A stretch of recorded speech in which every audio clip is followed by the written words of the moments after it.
వ్యవహరించొచ్చు. రెండోది అప్పటితో పోల్చుకుంటే చైనాతో మన సంబంధాలు మళ్ళీ కొంత మెరుగుపడుతున్నాయి. మనం ఈరోజే చూసాం వార్తాపత్రికల్లో గూడా మళ్ళీ డైరెక్ట్ ఫ్లైట్స్ చైనాకి డైరెక్ట్ ఫ్లైట్స్ అనేవి మళ్ళీ ఆహ్, వాటిని రిట్రైవ్ చేస్తున్నారు. ఎందుకంటే కొంత పౌర సంబంధాలు మెరుగుపరచాలన్న ఉద్దేశంతో చేస్తున్నారు. అలాగే దౌత్య సంబంధాలు, టెక్నాలజీ పరంగా మరికొన్ని డీల్స్ త్వరలో జరగబోతున్నాయన్న ఒక వాతావరణం క్రియేట్ అవుతుంది.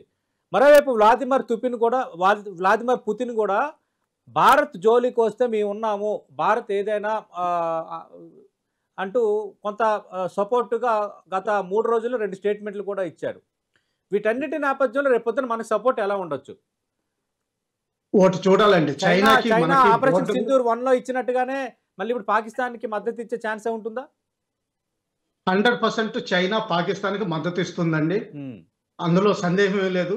ఈ ట్రేడ్ టారిఫ్స్ ఏంటంటే చైనా ఈ సిట్యుయేషన్‌ని అమెరికా, ఇండియాకి మధ్యలో ఉన్న కొంత కండిషన్ అంటాను. హ్మ్. అంటే ఏంటంటే కొంచెం డౌన్ సిట్యుయేషన్ అంతేగాని బేసికలీ ఇండియా, అమెరికా సిట్యుయేషన్స్ ఎప్పుడూ ప్రపంచంలో ఒకేలాగా ఉంటాయి. హ్మ్. ఇండియా, చైనా రిలేషన్‌షిప్ ఒకేలాగా ఉంటుంది.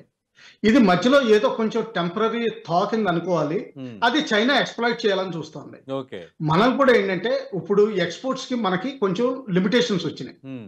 దానివల్ల వేరే మార్కెట్స్ వెతుక్కోవాలి. అవును. ఆ వేరే మార్కెట్స్ వెతుక్కోవాలంటే ప్రపంచంలో అత్యంత పాపులేషన్ కల దేశం చైనా. హ్మ్.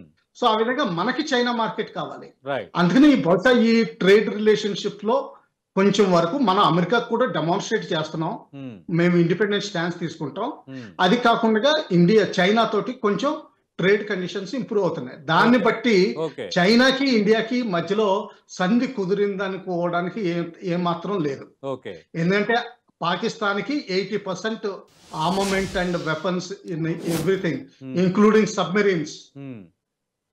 చైనా ఇస్తుంది. ఓకే. చైనా నుంచి 4 సబ్‌మెరైన్స్ కాంట్రాక్ట్ అయినాయి. హ్మ్. అవి ఆల్రెడీ 2 ప్లేస్‌మెంట్ కూడా అయినట్టు లెక్క. ఓకే. ఇ- ఇది చూసుకోవాలండి.